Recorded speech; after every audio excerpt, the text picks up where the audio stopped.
Good morning, good afternoon, good evening. My name is Kara-Leah and welcome to Conversations with Kara-Leah.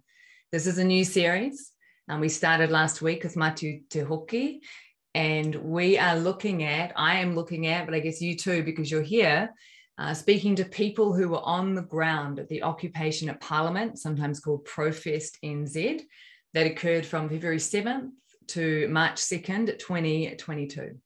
So on the show today, I have Sitapati, who is a Hare Krishna, and he arrived on the first day. He was there till the last day. He chanted like 10, 12 hours a day the whole time he was there, gave out hundreds of books, gave out thousands of meals every single day. And I had the opportunity last weekend or the weekend before to go down and spend time with him and the crew and actually do a 24-hour chanting experience, which was freaking amazing. You can read about that in my article on Medium. And we got to chatting. We had some pretty robust chats, did Sitapati and I. So I'm looking forward to seeing what arises in this particular conversation. It's going to have a different tone, vibe, and feel to last week's with Matthew. Who knows what magic will unfold. So follow me in and let's see what Sitapati has to say.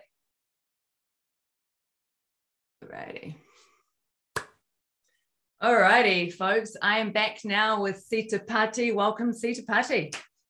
Thank you, Kara-Leah. Great to be here with you and the millions of people watching this on the internet. I like your style. Look, I have very little idea of who you are in some ways. Like, I know you're a Hare Krishna. I suspect possibly you're Australian. I know you were at Profest for like the entire time. I know you're living down in Ormondville, but give us like the little elevator pitch. Who are you? Okay, so my name is Sitapati Das. That's my Hare Krishna initiated name. I was born in Auckland, New Zealand, 1973, Christmas Eve, which makes me 48, turning 49 at the end of this year. And what else can I tell you about myself? Got married when I was 24. Was married for 24 years. My wife passed away in November of last year after battling with breast cancer for some time. It was an amazing experience and really highlighted for me the practical reality of Krishna consciousness, living and dying as a devotee of Krishna or, a spiritual practitioner. It was amazing. 100% would recommend. So at the moment, it's myself and our son, whose name is Prahlad. He was born in Peru when we were living in South America, running a Hare Krishna temple and printing Krishna books over there. I learned to speak Spanish there. Had a radio show, a Krishna conscious one in Spanish that changed my pronunciation. We lived in Australia for 18 years. And I worked for American software companies that changed my speaking even more. And so that's why it's a bit difficult to pick up where I'm from, kind of an international citizen. Came back for the COVID apocalypse to New Zealand. I was like, where am I going to make my stand? Where in the land of my birth, that's where I'm going. And so I came back here in 2020 and I am here for it. Epic. That is a super succinct introduction. And I feel like I know you now enough. Thank you for that. All right. So let's just dive straight into Profest. You're here for the COVID apocalypse.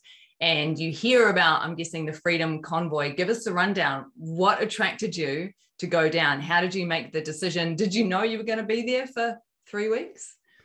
I've known that I was going to be there at that event for the last 2 years. I've been waiting for it. I bought the pink dhoti for it. I was like, this thing culminates in this next phase in a protest Harenaam with tear gas. And there's going to be a photo of me wearing the pink dhoti, playing the mridanga and chanting with the clouds of tear gas behind me.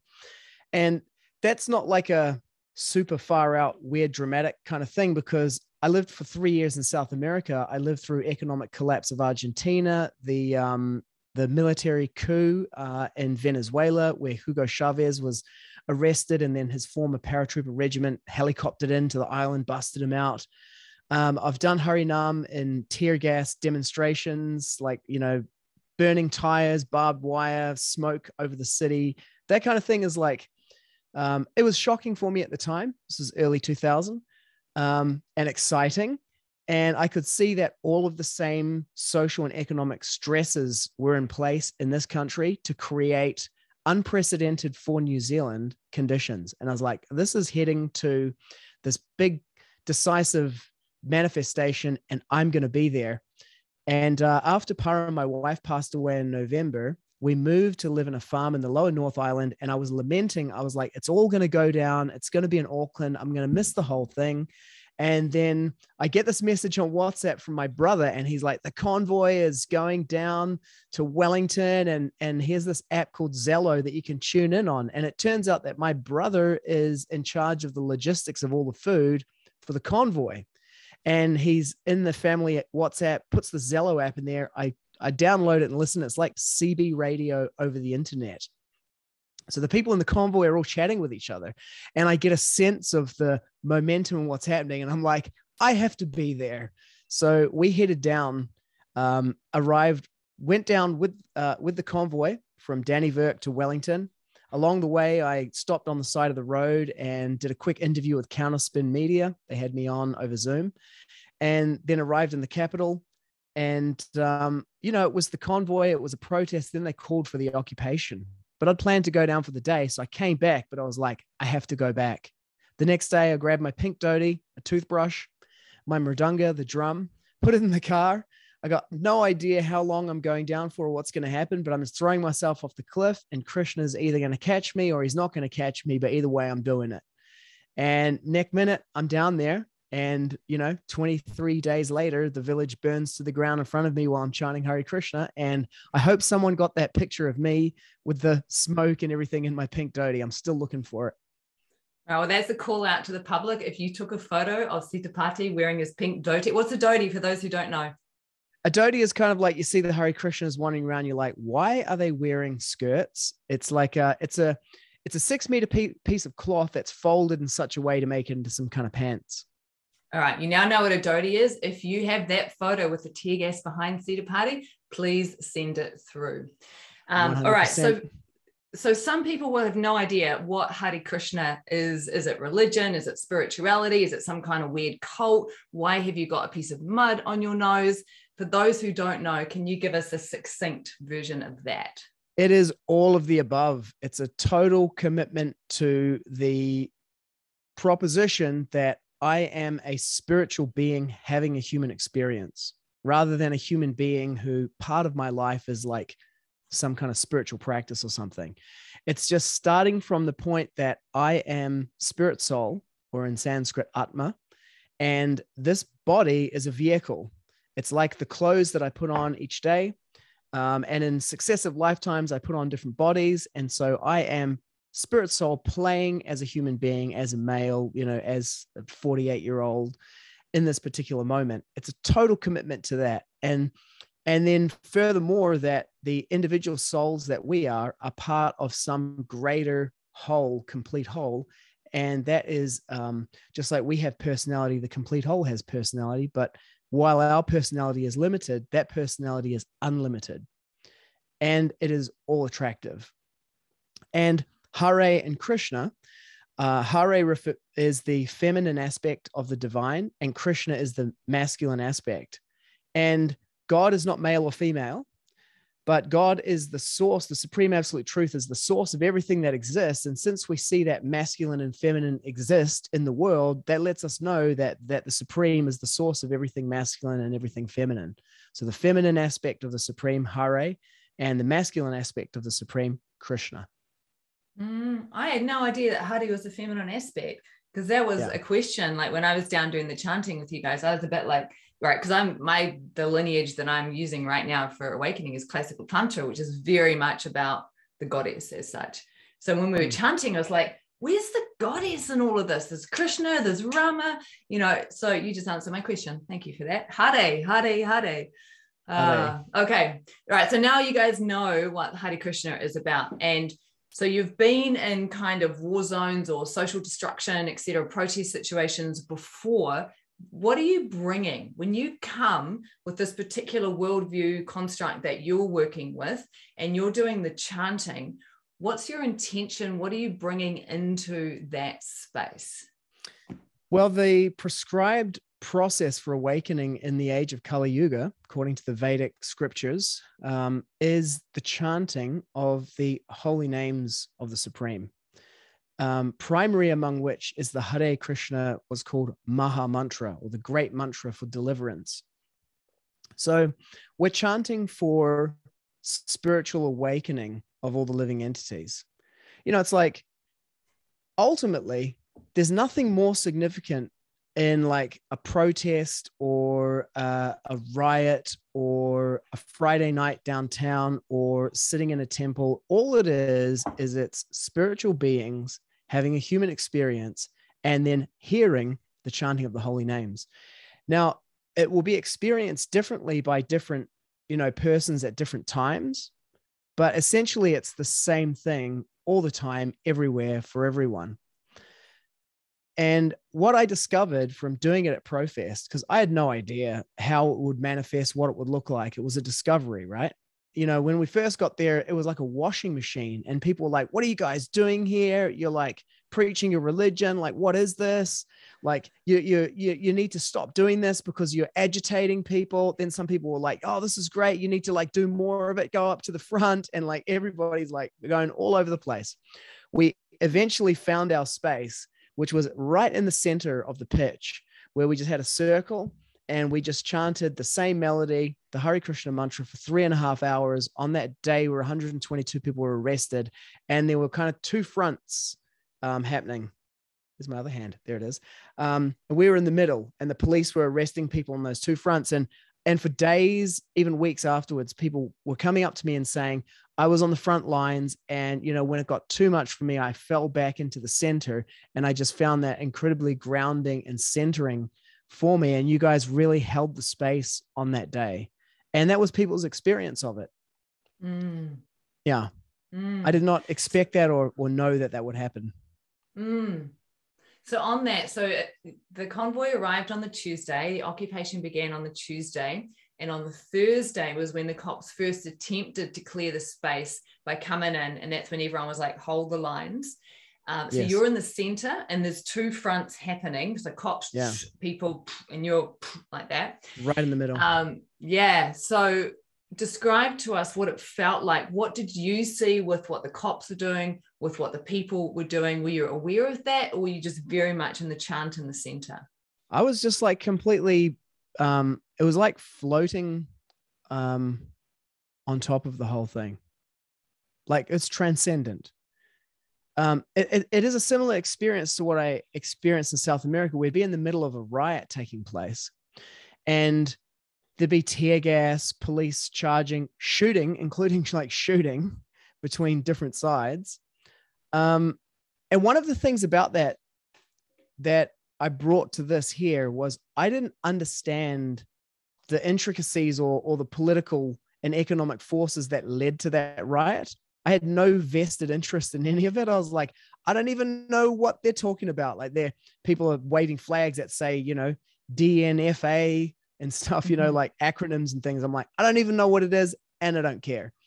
And I'd just be in the middle of this riot and just chanting and have this experience of like, we're not even actually here. It's kind of like being a diplomat, driving around in your car in a foreign country. You have diplomatic immunity. It's like you don't really care about any of the stuff that's kind of happening. And it was very much like that. Like, all this stuff was happening. I didn't have any reaction to any of it. I didn't have any concern about anything that was happening.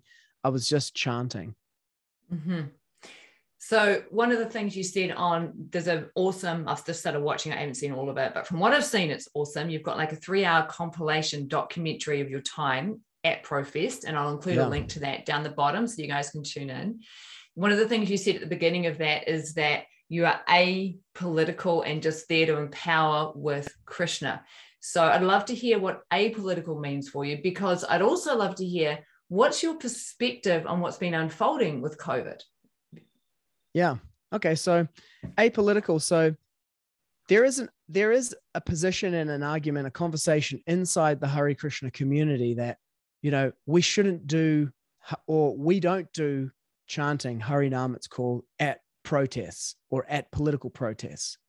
I'm like, I don't know, I've been doing this for 25 years, and first time I've heard that, and I've done a lot of chanting and a lot of different things, including lots of protests that are even more extreme than this one.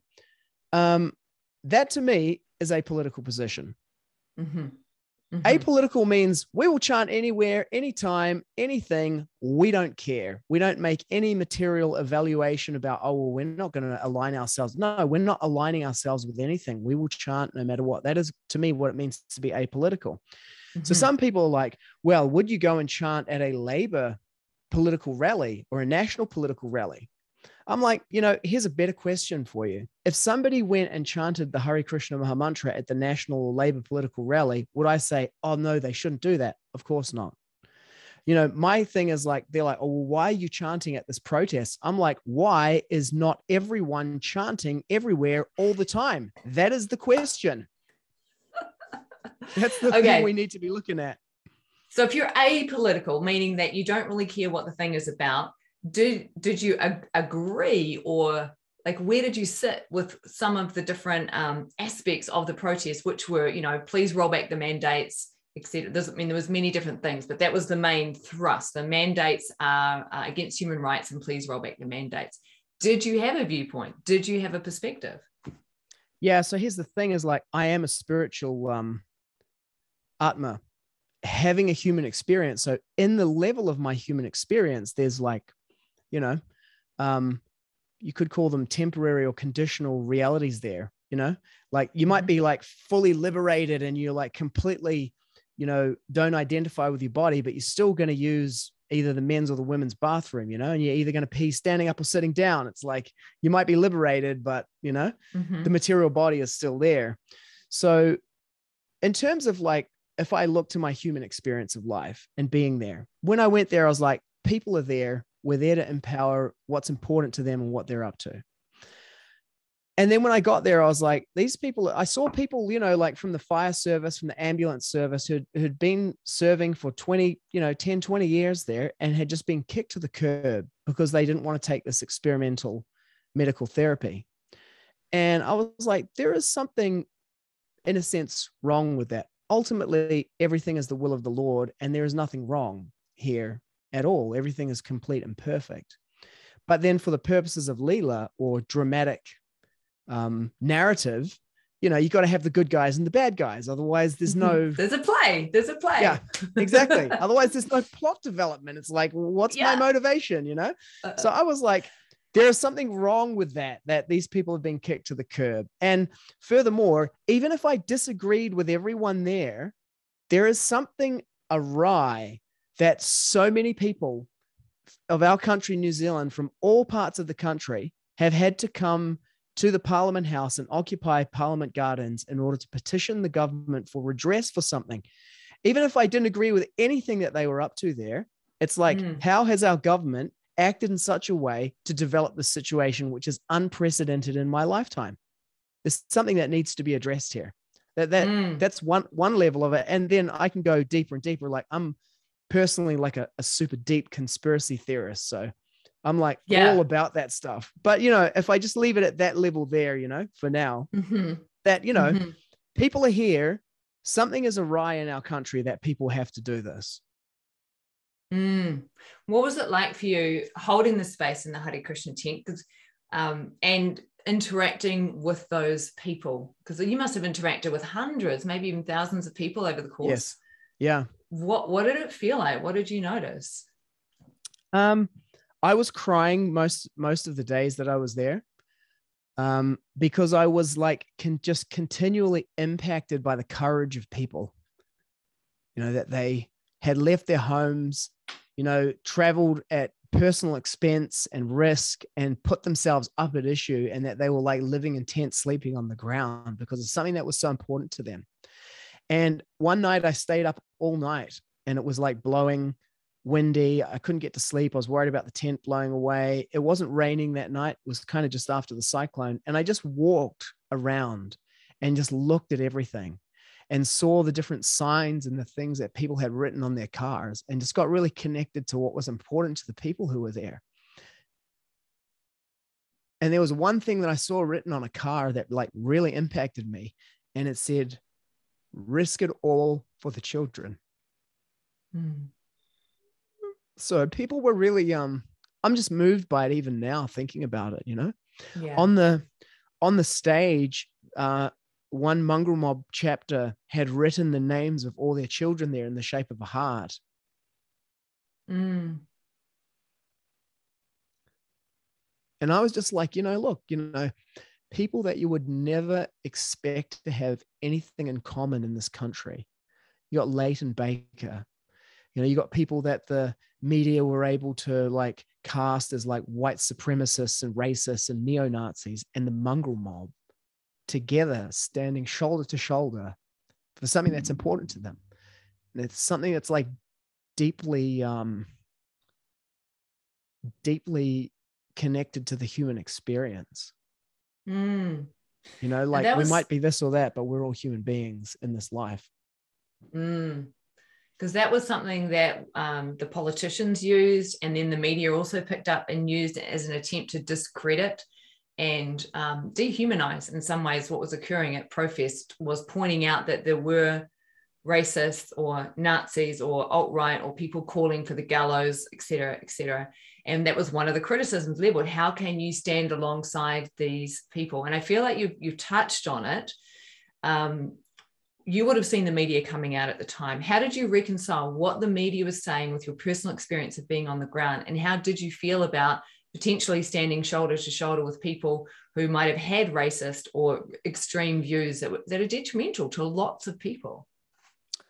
Okay. That last part, that last part there, you just bundled a whole lot of assumptions together. You said racist, extreme views that are detrimental to people. That's what they would like you to think, but it turns out that racist, extreme views are actually not detrimental to people. It's part of the programming. So let's dive into that, because I'm really curious to explore that. Yeah, for sure. Go deeper, explain. The role of the media is not to inform you about what is happening. Like, this is like a Noam Chomsky manufacturing consent political economy of the media. The media is a business. It's not a public service. Mm-hmm. People will think of it, and it likes to present itself as, we are a public service. No, if I were a business owner, a multimillionaire who owned multiple businesses and things, I would want to own, and they do own, the media companies. And I would be stupid if I didn't use all of my businesses to advance all of my other businesses' interests. Mm-hmm. So the media belongs to business interests. This is like a capitalist, Marxist kind of analysis of the media. But the way that it's presented to you is like, you are becoming educated and informed by listening to this. No, you are becoming indoctrinated and psychologically conditioned. So the media doesn't exist to inform you about what happened. It exists to precondition you for what they want you to do next. Mm-hmm. Now we're into my, this is like the beginning levels of the conspiracy theory thinking, is thinking of the media. Yeah, but this is important. This is important because this is true. Right? Media is not independent public service. It is owned by people who have interests, there's vested interests. And there's many different layers of this as well, because I was voraciously consuming the media, mostly on Stuff. That was my go-to because it encompasses lots of different publications up and down the country. So I was voraciously consuming the media whilst also watching the live feeds and talking to people that were on the ground at Profest. And I was watching in particular the patterns that were occurring, right? And that was what was really intriguing me, was the way that the media was talking about the Profest that appeared to me to be highlighting or illuminating particular aspects without addressing all of these other aspects, right? And it wasn't that what they were saying wasn't necessarily true, but it was only one part of the truth. And then that truth was also presented in a particular way. So I think this is important to speak about. And I think it's entirely impossible to speak about it without it saying that it's anything to do with conspiracy theory. It's just a critical analysis of the way that media operates within our society. And it's fucking important to do that. Which is literally the definition of conspiracy theory. It's a theory or a hypothesis about a hidden collusion by forces in order to bring about an outcome and doing it using deception. That's effectively or essentially what a conspiracy theory is. So this is a conspiracy theory of the media. Okay, so where I would say there's a distinction, though, is that when I hear the word conspiracy theory, to me that implies that there is a group of people conspiring together to affect something.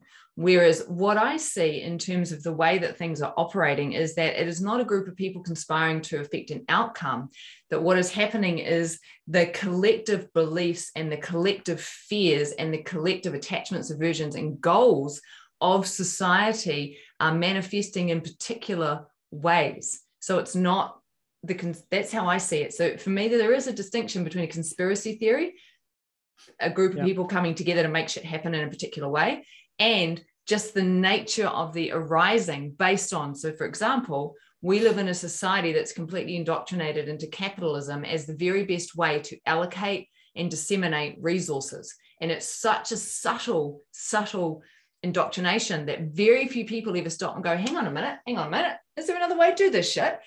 Is there a way that's more effective? Oh my God, I felt like I just channeled Russell Brand. That's quite funny. But you know what I mean? Like, there is an indoctrination at that level that capitalism is the best way. So I don't think that's necessarily a conspiracy of people. It's just like an arising. So I don't know that those two things are mutually exclusive. Like if you have a look they're not. You're right. It's Lao Tzu who says that.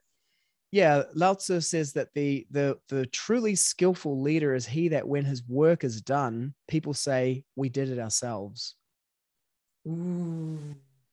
Yeah. Now here's how you can distinguish that for yourself. If you have a look at it, like, why do people buy the iPhone? Why did the iPhone become so popular and everything? And people be like, oh, it was just like handy, it's good, it's technologically superior. It's like, listen, if marketing didn't work, if you ask anyone who bought one, they're never going to say, I was influenced by the marketing and that made me buy it. It's like they'll have all of the kind of features, benefits, reasoning, but none of it will be like I was psychologically influenced by marketing. But if marketing did not psychologically influence people without them knowing it, no one would be spending millions and billions of dollars on it every year. But part of the way that it works is it psychologically manipulates the human being in a way that they're unaware that psychological manipulation is taking place.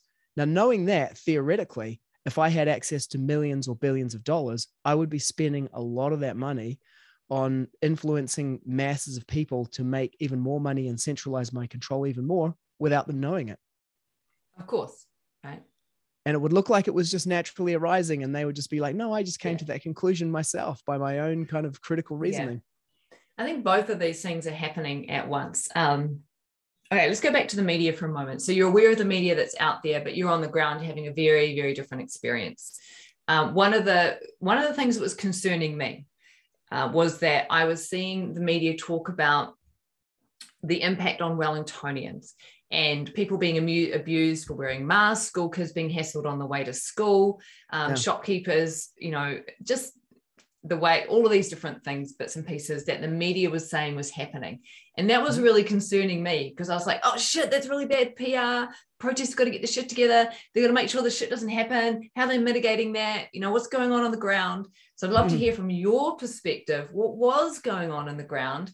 Was that stuff happening? How much of an issue do you think it was? And were on the ground the people trying to do anything about it? Sure. So there is no mitigation of that in my theoretical model, because the media that you're reading is the hostile propaganda department of an adversary. So it's like Nazis are killing babies when they invade Poland. Of course, the British War Ministry is pumping out those press releases and it's coming out in the British media. There's nothing that the German army can do to stop that from happening, to take it back to a World War II kind of context. There's literally nothing that could be done by the protesters to avoid that kind of contextualization and presentation. Because at the end of the day, if nobody organically did that, this is conspiracy theory here, right? Some controlled opposition actor would be paid, to do that, to generate the story. But they're like, we keep our guy in the wings. We're pretty sure we're going to be able to get these people to do it organically and run the story. But if we can't, and if we can't capture the right soundbite or whatever, we can make sure our guy, and it's kind of like, recreation for dramatic purposes type of stuff. So that's how much of a conspiracy theorist I am, and how cynical I am about the media. Like I would 100% expect it and would be disappointed if they weren't running that kind of stuff while we were there. My experience personally on the ground, I was walking around like meters away from the boundaries of the protest and talking to people there. And they were kind of like, oh, what are you up to? And I'm like, oh yeah, I'm staying in the occupation over there. And they were like, oh, what occupation? Like literally meters away from the boundary. Or they would be like, one rough kind of homeless looking guy was like, oh, have you been up there? I'm in the Hare Krishna tent. We got food there. You can get something to eat. Have you been up? And he's like, oh no, I haven't. It sounds pretty rough and dangerous. I'm like, bro, it's like a cross between Burning Man and a music festival. Like it was unbelievable, the vibe that was in there. But the external presentation and the media representation of it was filled with dangerous, I had an unbelievable experience in there, because leading into this, I was like, somehow I need to bridge the connection between the Hare Krishnas and Black Power and the mongrel mob. How am I going to do that? But I found myself in that village, walking back from the Hare Krishna tent with a breakfast, some oats, porridge with organic like fruit and everything in it. And there was this guy there, and he'd obviously just arrived, and he had his partner with him, and he had Black Power tattooed on his face. And I just walked up to him and said, welcome, brother. Have you had breakfast yet? Here's something for you guys to have breakfast, and gave it to them. And he was like, oh, thank you, and took it. And then I went back, jumped back in the line, grabbed another couple, and headed back. And as I went past, he was there eating it. And I said, hey, are you all good? Do you want some more? And he was like, no, it's great. Thank you so much. And that kind of interaction would never have been possible, outside of that context. The context that got created in there, I was like, this is the real New Zealand. This is the multicultural, we're doing things in Te Reo and in English. We're starting everything with a Kara-Leah. And then after you speak, there's a waiata. And people were I got a new appreciation for the tradition that I've been practicing for 25 years, because we dialed it right down to like this. It's the same mantra, right? Like you experienced at the 24-hour kirtan, but get this, for 23 days, we chanted the same melody. So that first hour that I did at the 24, the first hour I did was reconnecting us all to that experience there, because we just chanted that melody for 23 days. And we just did one single beat with the cartels, just ching, ching, ching, ching, ching, ching. And it was so simple that after a couple of days of doing it in the Krishna temple there, the children who were living in the village picked it up and showed up at 7:30 in the morning and said, okay, can I do it today? I know the song. I'm really good at it. I'm like, okay, gave the kid the microphone, and then the children are leading the kirtan. The children started leading the kirtan after about a week, and they were just like all in. And then their parents came. And so you had guys in there with like full face morkos playing like the cartels, and their son is leading the kirtan. I was like, this is extraordinary. It was, I got abused a couple of times for not wearing a mask, but I didn't go crying about it, nor would the media write anything about that, because that's not the opposition adversarial propaganda narrative that propaganda department of the adversary is, mandated to produce. So from your perspective, the media was deliberately pushing a particular line on the protest. Not the media was deliberately pushing a particular line on the protest. That is the function of the mainstream media. It is the controlled propaganda department of capitalist interests that are tightly coupled with political. They obviously, if you have millions of dollars, you're not going to leave the politics of your country to chance. Yeah.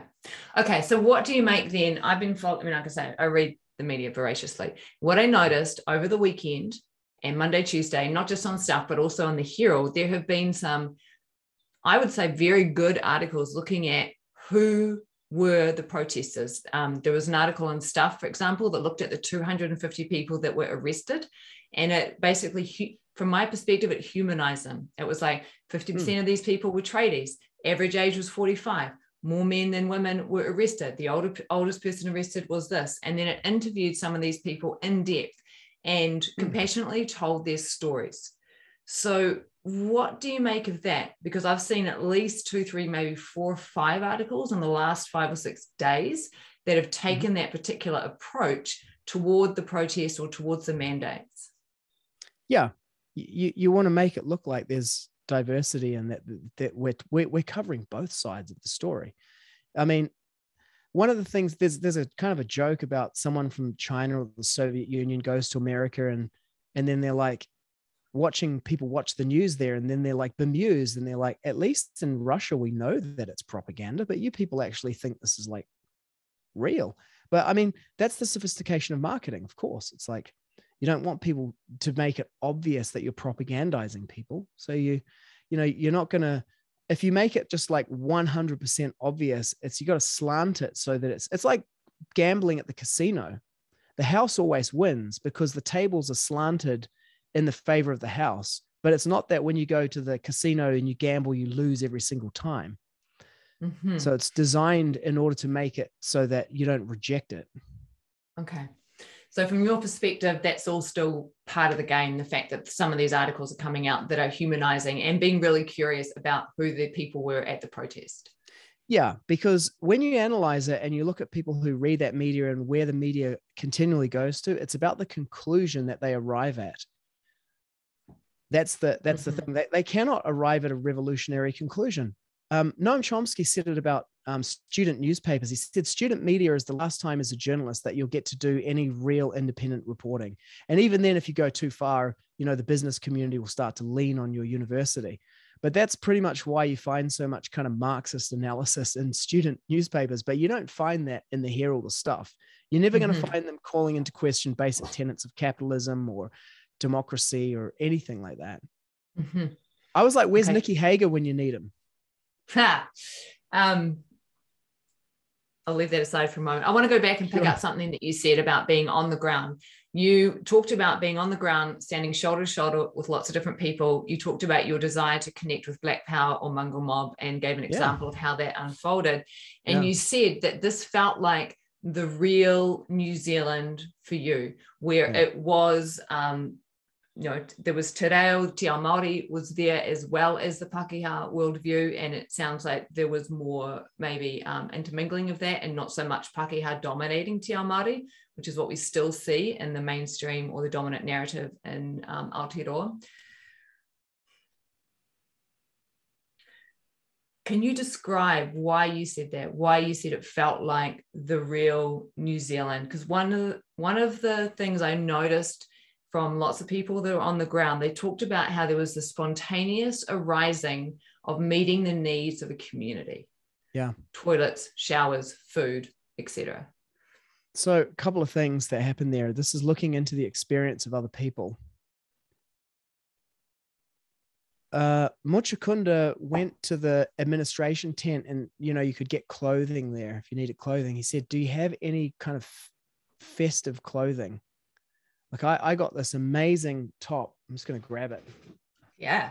Show and tell. Bring it on. We got props. This came in a bag of clothing to the Krishna tent one night. And I was like, I'm all about this. So this became my signature top during the protest. It was amazing. And so this with my pink dhoti, I mean, does it get any better than that? No, I don't know. The spiritual world is unlimited, but like this is like peak for me at the moment. So Muchakunda went to the admin tent and he said, can I get, this thing? And the lady there said, this is a protest. What do you think this is, a festival? And I can't remember what he said to her. He told me, but he said something to her. And then he said that she went away to look for something. And then she came back and she said to him that, you're right about what you said. I think he might have said something like, why can't it be both? He was like, why can't it be both? She came back and she said, you're right. And thank you for what you're doing, because it is allowing us to heal from hundreds of years of colonization. And people said this to me, that I still am not at the source of this, but they said, like, I went past your tent and I saw every time I went past, there would be one or two Māori people just sitting there and healing from colonization. And I still am not fully at the source of that. But I was invited to be one of the matuas, the chiefs in the council there, as the representative of the Hare Krishna contingent there, because, we had like a sizable presence. We were feeding, we were doing like between 1,000 and 3,000 plates of food a day in the village. And we had our temple where we were chanting for up to 13 hours a day, between 9 and 13 hours a day. We started at 13 and we scaled it back when it was like people need to sleep. So the hours changed. But in that council, one Māori lady, she said to me, this is so important what is happening here, because this is the first time that we have been standing shoulder to shoulder with European New Zealanders around the issues that we're facing with like Māori sovereignty, our culture. It was their experience of the first time of having a real partnership around that. And, we did start with like the mandates, because that was the thing where we were like, this is the common ground that we can find with everyone. But once we all got there on that basis, we discovered that we had a lot more in common than just that. And then one other thing inside that, kind of like what I didn't know about my own tradition and the impact that it had, we put a picture of Srila Prabhupada, who is the founder of the Hare Krishna movement in the West, who brought it here. And it's a picture of him. He was like 69, when he brought it over. So this is a picture of him in his 70s. And we put that picture, it was a large picture, like big, and it had a garland on it. And we put that in the corner of the temple. And I was kind of like, is this going to be weird for people? Are they going to think it's like a personality cult or something? But what I didn't count on, that I realized after some time, especially of being in the Kaumatua meetings, was that what people experienced when they walked past and saw that, people from the Māori culture, was these people respect their elders and tradition. And that's what that communicated to them, because they could see that here was this elderly man and brown skinned, he's from India. And these people have a picture of him with a garland on him, and they obviously respect him and revere him. And so that kind of created like I think a zone of psychological safety. And then when they saw the children participating and doing it, it was just magical. I did not anticipate any of that when I put my toothbrush, my dhoti, and my mridanga into the car and just drove down there without knowing what would happen. So in terms of the organization, then, that's the first time I've heard of the council that was organized. Can you just speak to that briefly? Like, when did that come about? Who was on it? What was its function? That place was like a real radical experiment in anarcho-libertarian communism. It was like awesome. And everything was emergent, and it didn't have enough time to really, teams go through that forming, storming, norming, and performing. So we kind of like, we're in the forming bit of storming phase. We didn't have a sufficient life cycle there to go through norming and performing. But I was sitting in that room looking at the people there and just going like, this is the future of New Zealand right here. Leighton Baker was there. Sue Gray was there. Her partner, Ellen. Whoever organized it, or someone there, also wanted senior elders from, relevant Māori tribes with a stake in that area to be present. There were people from the New Zealand Defence Force, senior people there, people from the public service, policy kind of people. And there were people in there who were like, among those people and others who were like, nobody can know, that I'm here. I was like, this is like the revolutionary council, shadow government of the future New Zealand right here. And it was in this kind of realm of exploring what was important to people and like, how do we work together? Like it was like the getting what was important to people and then getting to the, how do we work together? And then the village got burned down. But I was like, this. Yeah. A glimpse, a preview of the future. I just want to highlight a couple of things that you said there around emergent, that it was what it was, and then what emerged was what was needed to serve it. So just want to highlight that. Yeah. Don't have any more time to go deep into that, so I'm going to set that aside for now, but that sounds like a whole nother really interesting thing. This thing is like an ocean. Yeah, because one of the questions I'm asking is, what is the most beneficial way for society to organize? Obviously, capitalism is not delivering. If capitalism worked, we wouldn't see the housing crisis, the mental health crisis, the poverty crisis, the environmental crisis. None of those things would be happening if capitalism genuinely worked for the benefit of all beings in a society, right? So something's going to be shifting in the next little while, or we're probably all fucked in some way, shape, or form. Just going to drop that in. Let's go to the end of what happened. Technically speaking, how the fuck did you serve 1,000 to 3,000 plates of food every single day? Where did that food come from? Who, like, money? Like, how? So one of the things that the Krishna consciousness movement, the Hare Krishnas, has like a deep expertise in is like catering to large numbers of people. We're known as the kitchen religion. We do two things really well: chanting Hare Krishna and feeding people. Srila Prabhupada said that wherever there is a temple, no one within a 10-mile radius should go hungry. So all of our temples have like significant kitchen facilities in them and feed people every day. So once we had established a footprint and this Freedom Village had emerged, and we were shooting videos and sharing them in our communities, devotees up north in Whangarei and in Kaitaia got inspired by it and were like, we're coming down and we're bringing a kitchen. And they just like drove down, overnight and brought a kitchen down. And then, they just landed on the ground, and then the administration staff there, logistics people put up a tent for them and everything, and they just got it into operation. And there was so much material, like donations and money flowing into that village. We had people coming up to us and giving us hundreds of dollars and saying, my mother in Morrinsville saw you guys on the live stream and told me to bring this and give this to you. Or my friend in Ashburton saw you and said to give you this money. And people were bringing like 50 liters of organic milk. And then like early on in the piece, Scott, one of the guys working in the kitchen who came over to the temple tent where we were chanting, and he said, I need a couple of devotees to come and help in the kitchen. And I was like, well, we're really short staffed right now. We got like, one devotee leading the kirtan is like, we can't spare anyone. And then I just turned there, these two ladies sitting there, and I just said, hey, how would you ladies like to do some service for Lord Krishna? And they were like, sure, yeah, what? And I was like, well, we need a couple of hands in the kitchen for a couple of hours. They're like, yeah, no worries, we'll do it. And I realized that like, here we are in the Freedom Village, where it's like literally people have nothing to do.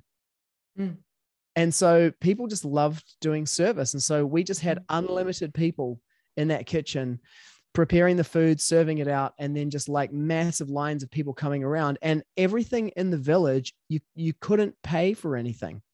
There was like nothing that, there was a couple, I think there's a couple of things you could pay for. If you wanted to get a tattoo, you could pay that person.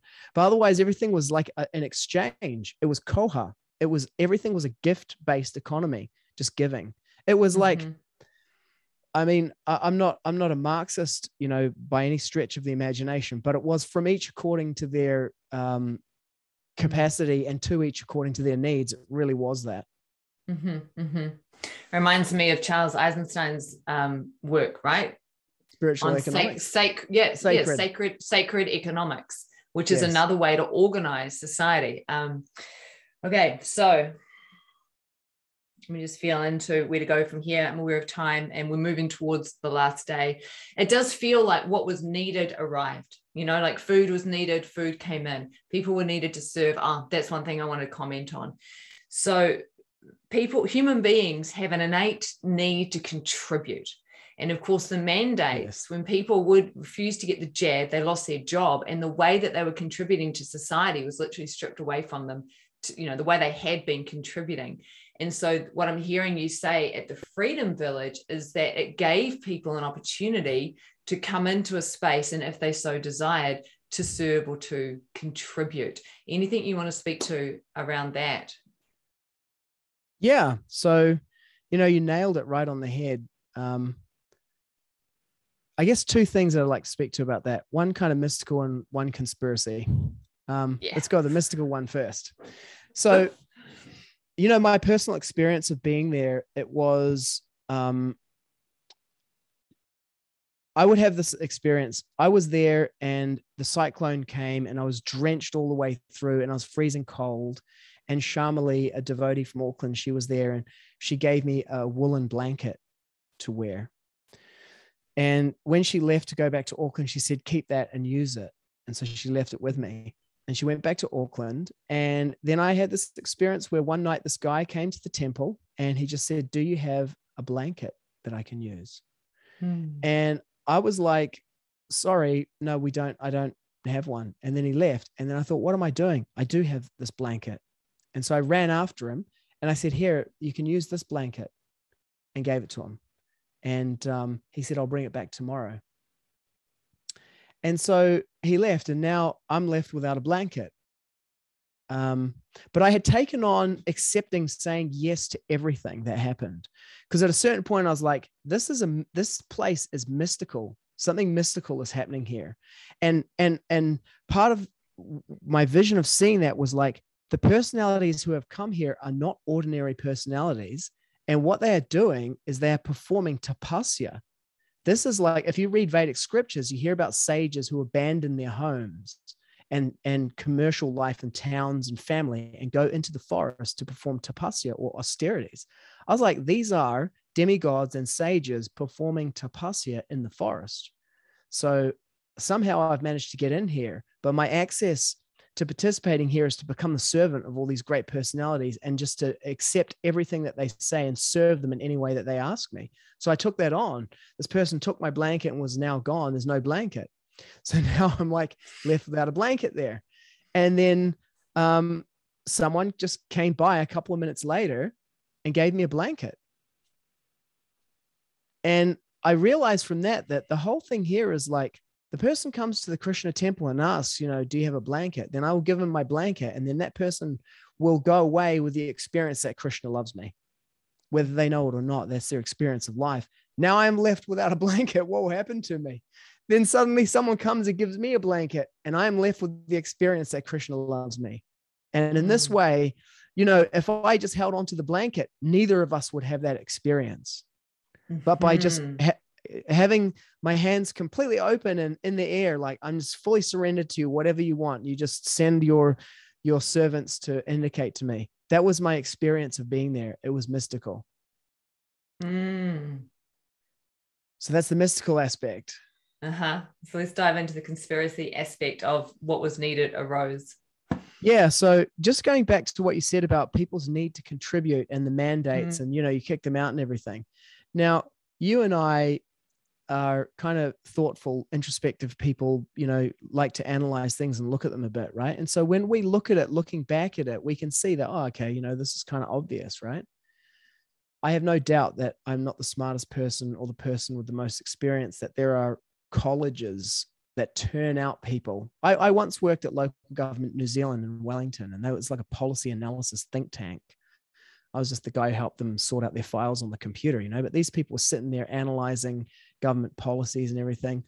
So if you look at it, it is 100% predictable that if you create those mandates in that way, there are going to be a certain percentage of the population who are going to say no and who are going to be then disenfranchised.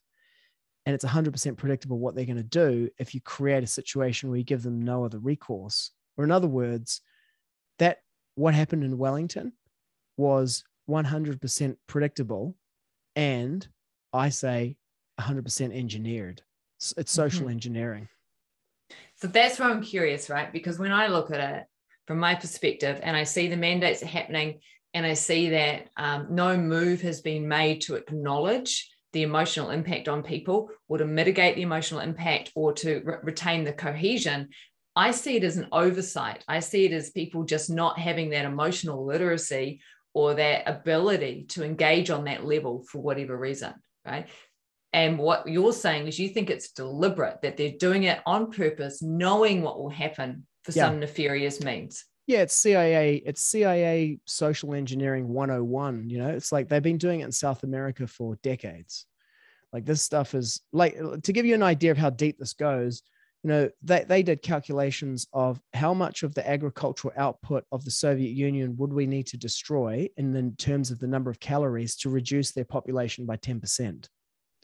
So the you know, people who run these countries, they always want you to think that they are stupid and like, oh, it's an oversight. And you're kind of like, oh, they're so dumb. If I was running the country, I would do a much better idea. And as Lao Tzu says, the skillful leader, when their work is done, the people will say we did it ourselves.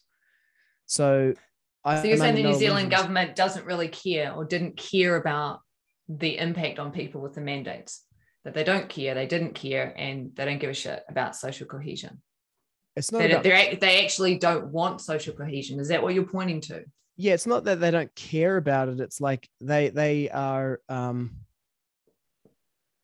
in capitalism. It's not like, oh, we don't care. It's like we're measuring one thing, which is the bottom line of the revenue, you know, expenses and income, and that's how capitalism works, right? And so that like, what do? They care about the emotional impact? It's like, that's not except as like a mechanism for moving people. Like, we care about the emotional impact of our advertising on people because, you know, we want people to go away wanting to buy the product. But you and I have a different way of looking at it. That's why we're not millionaires and why we're not in politics and why we're not working for intelligence agencies, because we're wired differently than that. Those people are wired differently and are wired into systems that operate differently and that protect themselves. The systems protect themselves and the systems hide their operation. What I'm curious about, though, to me, that sounds like it's creating sort of a sense of othering, where the government is different, made up of different kind of people from, say, you and me. And I'm like, wait a second, I could be in politics. I could be a millionaire. I could do those things and operate from the well-being of all beings. And if I can do that, why can't other people do that? And then wouldn't we experience a different world if those in positions of power were operating from the well-being of all beings rather than potentially self-interest? Why is that not possible?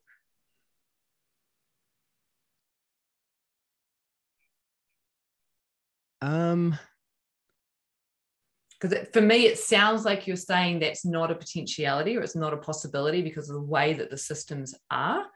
Whereas I'm like, yeah. I'm just saying that that's not how it operates. You know, it's kind of like you could say that I could be a millionaire, but it's like, yeah, it's like saying like I could, as someone who's smoking, I could quit smoking anytime. I just don't want to. Or, you know, I could win a bodybuilding competition if I wanted to. It's kind of like, then you have to confront what it actually takes to do that. And then what those systems of entrenched power and, you know, how they operate and intergenerational wealth. And, you know, like you do those kind of things where you trace out the actual, because for the general mass of people, we live in this world in which like families, you know, Game of Thrones kind of like clans and stuff is not a reality. It's like feudal times, like fantasy. But when you actually do the analysis, you find out that power and wealth actually does track to bloodlines. Like that there are families that preserve their heritage and their power, and they conceal the fact that they do that, and they indoctrinate the general mass of people into like getting married and like staying married and everything doesn't really matter and it's not really important and everything. But it actually turns out that it is. They just don't want you to know that. So, yeah, a better way is possible. Awesome. A better way is possible. All right. Let's leave that little bit on that because that's another whole rabbit. We could go down that way. Okay. Let's get to the last day. The last day. It's day 23. I think it was a Wednesday. I think it was March 2nd. Tell me about that day. What was it like for you? Yeah. So I said that it was 100% predictable and 100% engineered. there are some aspects of it that I think were not predicted or predictable by, because it became like a fully spiritual environment there.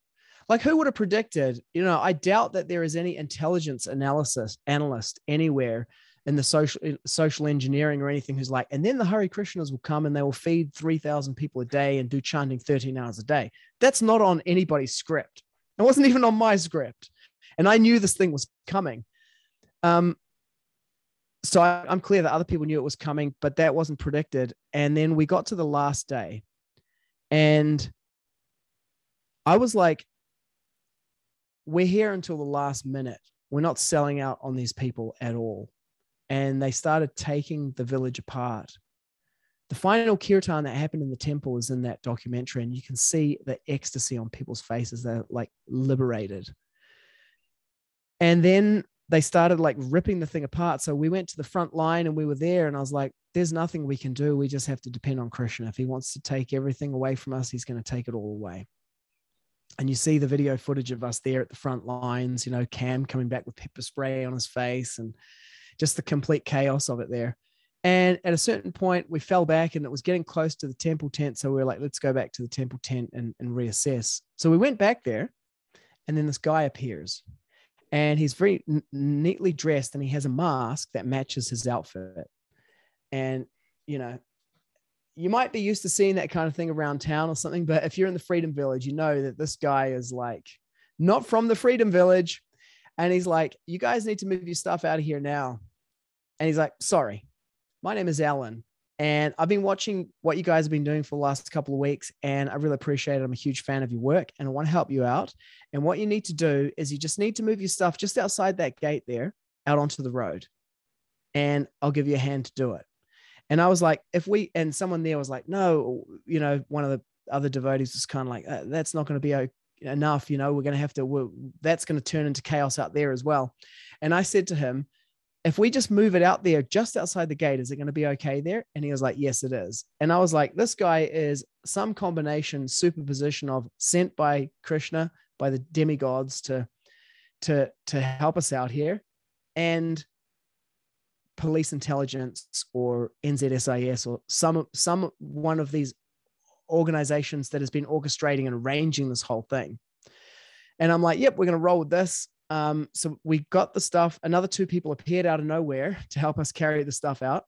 And so we just carried everything out onto the street, and the police line stopped while we were doing that and like held its position, and we moved everything out. And then a fire broke out on the police line side of the Krishna tent, and then another fire on the other side. And then the next piece was, and it's captured in the video, is me and the other devotees chanting just outside that gate as the police are in a tortoise configuration with their shields, with the fire hose, shooting the fire hose through the Hare Krishna tent to the fire on the other side. And I've heard reports that they practiced that exact maneuver at the airport like a couple of days before executing it. So the whole thing was like, yeah, I mean, the whole thing was scripted down to the end. At some point they were like, okay, how are we going to do this? How are we going to get the Hare Krishnas out so, we don't end up like, media of us like beating up Hare Krishnas and stuff. It's like, how do we manage this whole thing? Do you feel like it was because they cared about you, or do you feel like it was more about management of image and PR? I have to ask these questions. Yeah. It's a combination of two, depending on what level that you're at. Like if you're talking about poverty and the housing crisis and stuff, it's obvious that at some level in this system, whether it is a function of the personalities who inhabit that part of the system, or whether it's just like only people who can suppress those feelings could operate at that level. In such a system, the system doesn't care. The system doesn't care about what people think or how they feel. The system is interested in protecting power and promulgating that and concentrating wealth and power in different kind of parts. People are expendable. So, in that system, you'll find at different levels, people's care. Like we had, police crying, people down at that level and just being like, what am I doing? What is the system having me do here? Like, what is this? Having that kind of existential crisis. Mm-hmm. So people's humanity is there inside the system, but the system itself is inhuman and inhumane. Okay. Whew. I'm just taking a moment. I know we're almost out of time. Anything else from the last day? So now you've moved the stuff outside the gates. You're watching the fires and the fire hose. And that was when things started to get gnarly, because we're now after 3 o'clock, and between 3 and 6 was when the fires started and the brick throwing started, and all of these things. What happened for you in those last 3 or 4 hours? Oh, we finished it the way we started it. We chanted all the way to the end.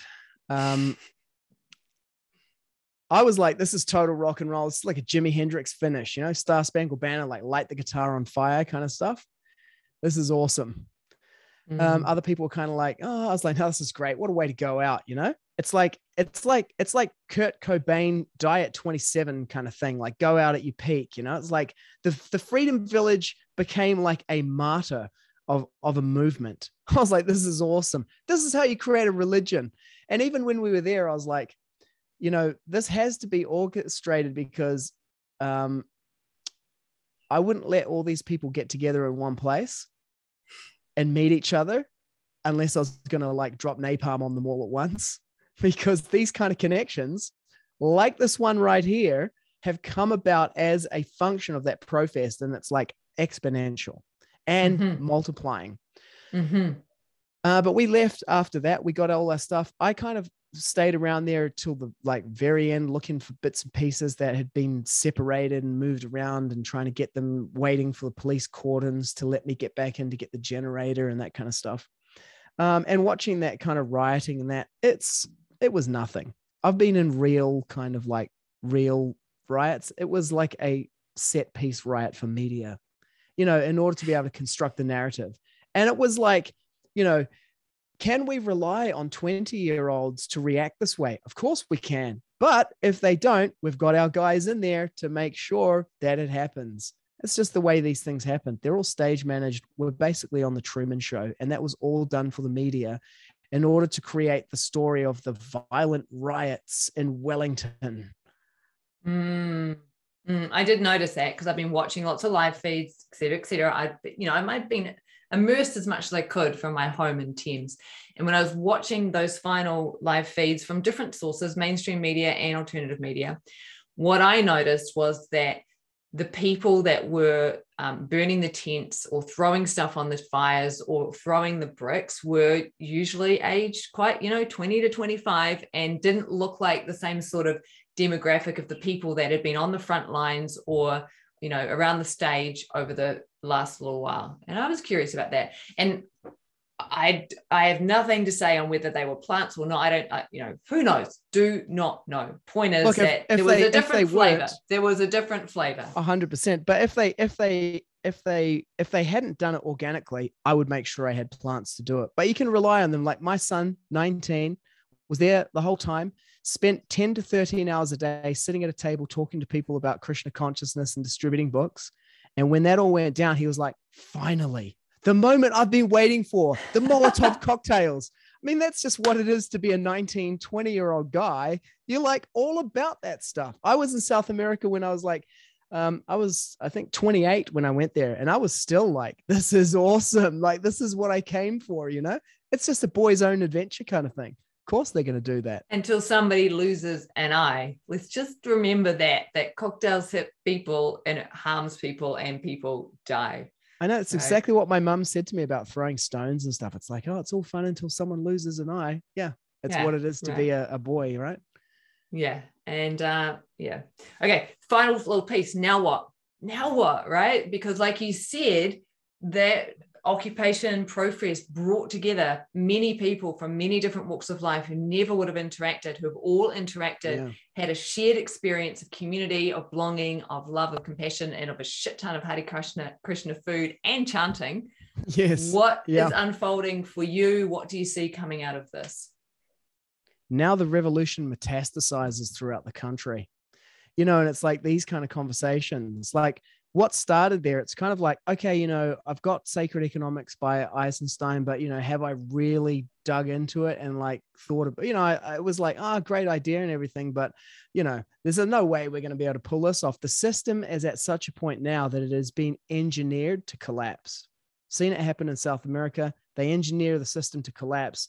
It's a question of what is it going to collapse into and who gets to say that. And what I saw at Profest and in the Wellington Freedom Village is that we have a real shot, the people, at organizing ourselves through conversations such as this and further conversations that come from it, and looking at like, what kind of world do we want to live in? What kind of world do we want to create to take advantage of that collapse and have it go the way, you know, that I won't say that we say, you know, like it's the way that emerges from people's humanity rather than from the imposition of inhuman and inhumane systems. Mm-hmm. I just want to say that again. You're looking for a world that emerges from humanity rather than is imposed by systems in humanity. One of the questions I kept asking myself, right, all the way through this was, why am I so intrigued? Why am I so intrigued? Because a lot of what people believe down at Profest, etc., was not my perception of reality.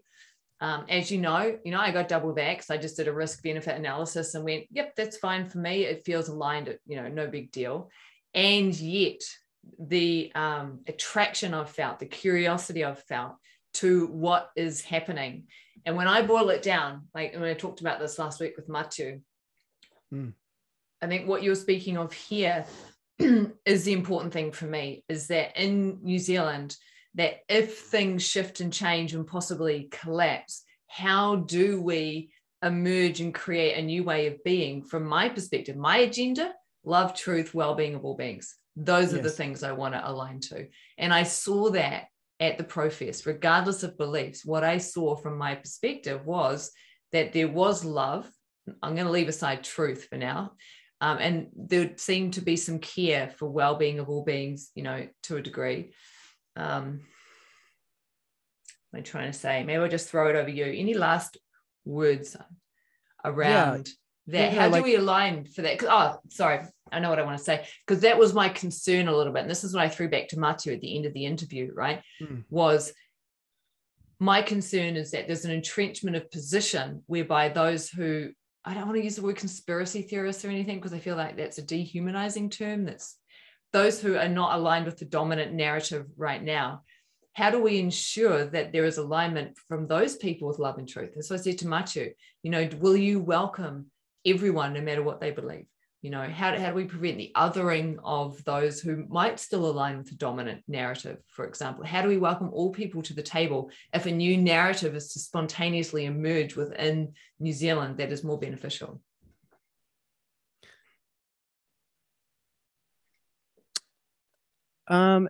It's a tough question.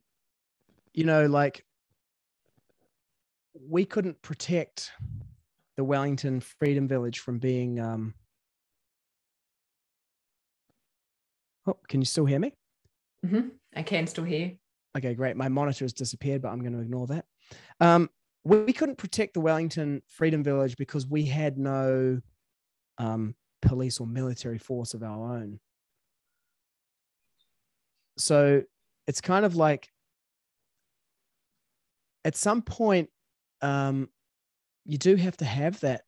Like every organism has that. It has an outer boundary and an immune system. So I don't know how idealistic you can get, like that what we had there, it wasn't sustainable. It did rely on an external economy to sustain it, external systems. How much can you do? And, there's a book that I've restudied called Tribal Leadership, and it talks about the 5 levels of tribal leadership. And level 4 is we're great and they're not. And those are high performing teams. And then level 5, the other disappears, and the dominant conversation there becomes life is wonderful. And the example they give is Pixar. And so they interviewed lots of people about who's your biggest competitor. And, Microsoft would say it was Apple, or Apple would say it was Microsoft. And they interviewed the guys at Pixar and like, who's your biggest, what's your biggest competition? And they said, realistically animating hair. It's like a challenge that we haven't been able to, they weren't like, this other studio or anything like that. So they were, but they said that in this study, they said that stage 5 tribes, they'll go to stage 5 for some massive breakthrough, but then they'll regress to stage 4 again. And having a tribe that stays in stage 5 is probably a recipe for being conquered by an aggressive colonial force, Like, why are, how come where are all the vegan, vegetarian kind of races were dominated by the meat-eating, milk-drinking, grain-producing, savages who can wage war more effectively on them? So, the Vedic civilization has tiers and respects, like the Brahmanas, they're in stage 5 and they're concerned about spiritual awareness, but they're protected by warriors. And then you have like your merchants, the Vaishya class, the capitalist class, but they're not like the dominant class. Like today, capitalism is the overriding ideology. Now, this, just to take it all back, takes us back to these racist extremist ideas.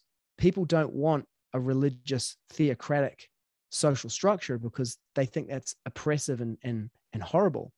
But the Mahabharata says that there's not enough grains, gold, or women in the world to satisfy the uncontrolled desires of even one man. And so when you have capitalism and satisfying the senses and acquisition of wealth as the overriding goal of life, you end up with what we have today: unsustainable, exploitative systems that drive themselves towards this like extinction, like, suicide systems, basically. Only spirituality can mitigate that. But how do you protect society's spiritual basis against organizing and self-organizing systems that are like, if we took this over, we could make a lot of money out of this? You have to have like a military or martial class that defends religious principles. And that creates an othering. Like, is there any way you can avoid an othering if, an intelligence agency or, a corporation wants to take over the country and turn it into a profit center? I mean, maybe Martin Luther King or Gandhi style kind of like passive resistance to change their consciousness, but you run the risk of them just taking over. So it's a fine line. The material world's a compromise. I don't have the answer. We're going to have to discover something. I love the things you pointed to there. And again, I feel like you and I could spend a couple of hours just diving into that, but we don't have the time. I feel like we've covered so much ground. Sitapati, thank you so much for sharing your perspective and for being there on the ground and chanting consistently for 23 days and bringing Krishna consciousness through into that occupation, Profest New Zealand. I got your acknowledgement. Thank you. If people want to find you, if people want to come chant with you, where should they look for you? Probably the best way to contact me these days is on Instagram. Okay. Maybe you could put a link to my Instagram profile. I will. There's links down there, and I'll also link to your YouTube documentary on the Profest so people can watch and imbibe of the goodness in that. Oh, blessings, blessings, blessings. Blessings. Thank you all for watching another Conversations with Kara-Leah. I'll be back in a moment with a little debrief. I'm just going to say goodbye to Sitapati nicely first and properly. Whoo, that was Sitapati. Damn. So many little things that I wanted to go down and go deeper into. Definitely a big convergence of many of my own personal interests in terms of the role of capitalism in society, what's happening in New Zealand.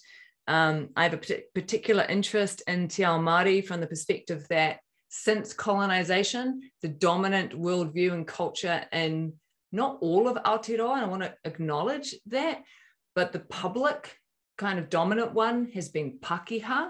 That ain't no fucking partnership, right? That's a domination. And what we're seeing more now is Te Ao Māori is reasserting and coming back up, and I'm fucking rooting for it, because I gotta say, I think I'd rather live in a Te Ao Māori worldview than a capitalist worldview, just from my limited, very limited understanding. So was very curious around what Sitapati was saying and his experience on the ground of what was happening there. And, you know, as you guys know from watching, like, the beliefs that I have are often quite different. Yeah, I'm double vaxxed, cost benefit analysis, whatever, and made that choice. But there's more at play here. There's so much more at play. This is about how we organize as a society. We are facing so many crises at the moment. They are just compounding. And in a way, the whole COVID thing has distracted us from the fact that we're in environmental apocalyptic situations here. Just watch all the extreme weather events that are coming through again and again and again and again. What happens when we don't have the resources to rebuild in the same way, to keep fixing the roads, etc.? Like, shit's going to change in the next 10, 20, 30, 40 years. There ain't no doubt about that. How do we want to be as a society? How do we want to emerge? How do we want to organize? What if there's a way that is better than capitalism, for example?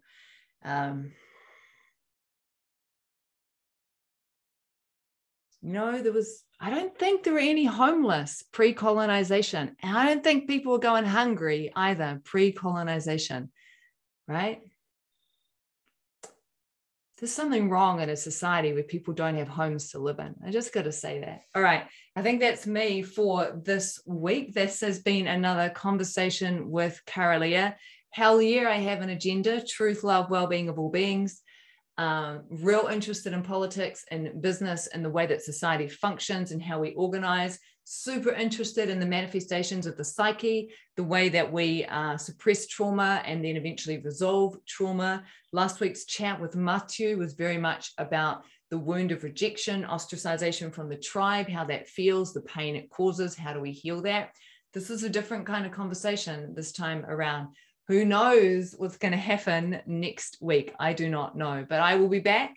Hopefully you will come back as well. Bring your friends, share this out. If there's anyone that you know was on the ground at Parliament that you think would make a good interview for this series, do feel free to reach out. Whew. Otherwise, sending so many blessings. So many blessings out to you. Oh, and I'm just feeling into the land. I start to get really excited and a little bit high, but the whenua, right?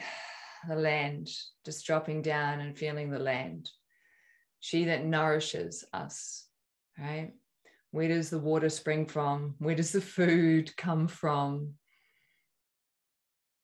From the mother, from the land. May we honor the land. May we love the land. May we care for the land. Over and out.